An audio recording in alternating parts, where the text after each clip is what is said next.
गेली 5-6 वर्षे झालं पाऊस नसल्यामुळं केव्हा तरी एखाद दुसरा पाऊस पडला त्याच्यावर पेरलं आणि ते काय उगवलंही नाही आणि काय उगवलं ते गुडघ्या मांड्यावर सुद्धा आलेलं नाही. युद्धभर येऊन सगळं जळून गेलं. जनावराला घालायलाही काय चारा नाही.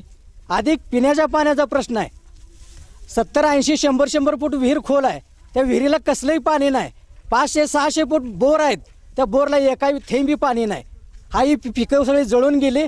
डाळिंबाची पिकं काय होती ते बी सगळे वाळून गेलेले आहेत. असा फार मोठा दुष्काळ कधी जाणवला आहे. 5-6 वर्षात फार मोठा दुष्काळ पडलेला आहे. आमच्या गावाला पाऊस नाही, पाणी नाही. आमची जित्राब पाक हाडकले ती. आमचं एवढं पेरलं तर आम्हाला आलं बी नाही आणि उगवलं बी नाही.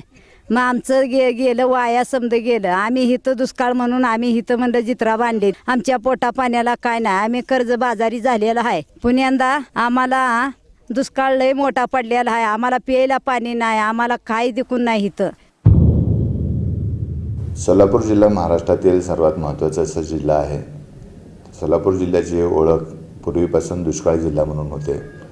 महाराष्ट्रामध्ये जे आवर्षण प्रवर्षण क्षेत्रातील जिल्हे आहेत त्यात सोलापूर जिल्ह्याचा प्रामुख्याने समावेश होतो.